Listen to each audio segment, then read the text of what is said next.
بسم اللہ الرحمن الرحیم۔ السلام علیکم ناظرین، میں ہوں گلفام چودھری، آپ دیکھ رہے ہیں میرا فیس بک اور یوٹیوب چینل۔ آج کی ویڈیو میں ہم بات کریں گے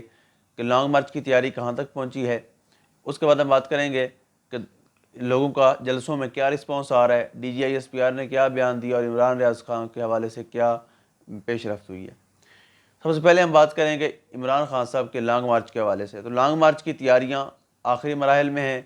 بلکہ تقریباً مکمل ہو چکی ہیں۔ اس کے لیے صوبوں کو ٹارگٹ دیا جا چکا ہے،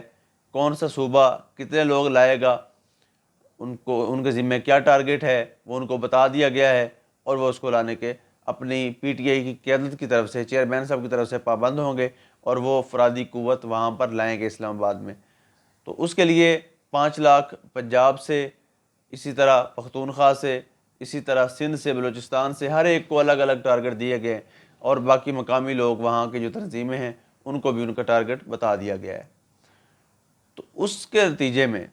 بڑی پیش رفتیں ہونی شروع ہو گئی ہیں، بڑوں کا رابطے شروع ہو گئے ہیں، بنی گالہ آمد سلسلہ جاری ہے، اور یوں کہہ لیں کہ وہ جن کا رابطہ ہونا ضروری ہے ان کی بھی کال آنی شروع ہو گئی ہیں،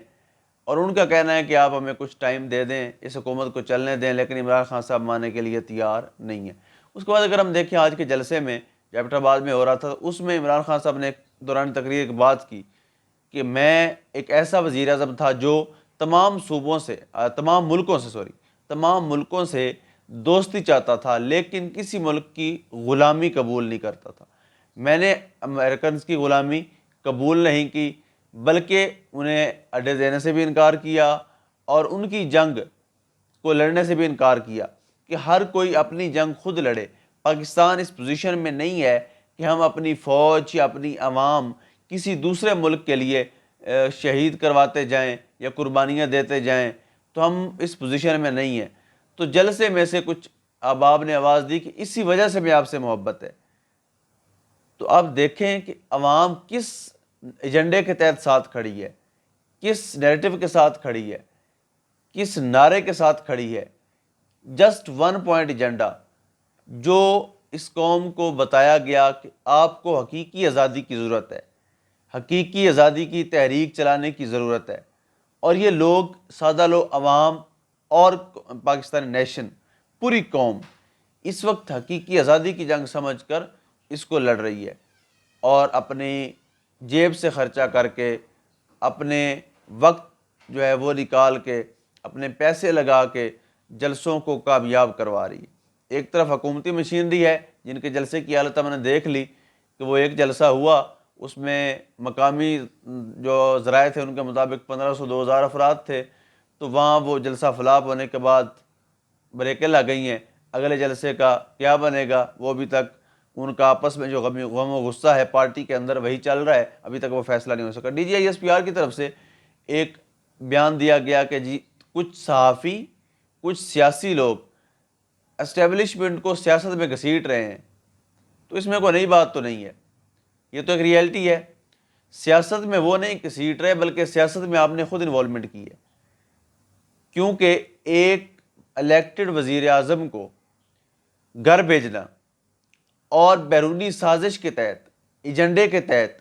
اس ایجنڈے کو کامیاب کروانا،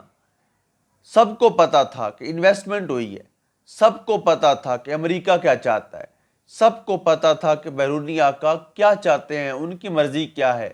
لیکن کسی نے بھی پاکستان کی آن کی خاطر آواز بلند نہیں کی، کسی نے بھی اس ون پوائنٹ ایجنڈے پہ عمران خان کا ساتھ نہیں دیا، بلکہ سارے ایک طرف ہو گئے، اور اپنے ان جو وینٹیلیٹر جہاں سے پاکستان کا وہ کہتے ہیں چل رہا ہے، جہاں سے بقول وزیر اعظم کے بھیک ملتی ہے جنہیں وہاں سے، تو اس بھیک کو بچانے کے لیے، اس وینٹیلیٹر پہ سانس کی بحالی کے لیے یہ سارے ادارے اکٹھے ہو گئے، اور یہ بھول گئے کہ ہم ملک کے ساتھ کیا کر رہے ہیں، قوم کے ساتھ کیا کر رہے ہیں۔ یہ پورے ملک اور قوم ان غداروں کے ہاتھ میں دے رہے ہیں،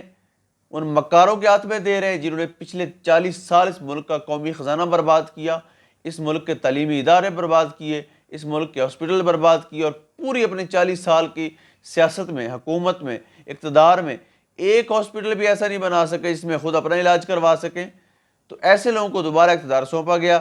عمران ریاض خان صاحب کو نوٹس بھی جاری کر دیا گیا، اور لیکن ایک طرف اگر آپ دیکھیں دورہ معیار، مریم صفدر نے جنرل فیض پہ تنقید کی ہے، اس میں کوئی دوسری رائے نہیں کہ انہوں نے جو کہا کہ جب بے فیض ہوئے تو ان کی حکومت گر گئی، تو وہ براہ راست جنرل فیض حمید کا نام لے رہے تھے، لیکن ان کو کوئی پوچھنے والا نہیں ہے، کیونکہ وہ تو لاڈلے ہیں اس وقت اسٹیبلشمنٹ کے، انہیں نہ کوئی پوچھے، نہ کوئی جواب طلب کرے، نہ کوئی عدالت میں بلائے، نہ کوئی نوٹس جاری کرے۔ ان کے نااہل باپ نے بھی ہمیشہ اسٹیبلشمنٹ اور باجوہ صاحب کا نام لے لے کر چیلنج کیا تھا، اور ان کی بیٹی کی بھی وہی روش ہے، لیکن وہ شاید مقدس گائے ہیں، ان کو کوئی پوچھنے والا نہیں ہے۔ یہ ہمیشہ ان لوگوں کے خلاف ایکشن لیا جاتا ہے جو حق اور سچ کی آواز بلند کرتے ہیں، لیکن انشاءاللہ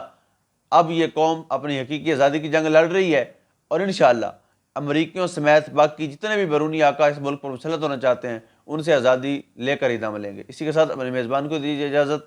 انشاءاللہ آپ سے ملاقات ہوگی نیکسٹ ویڈیو میں، تب تک کے لیے اپنا خیال رکھیے گا، اللہ نگہبان۔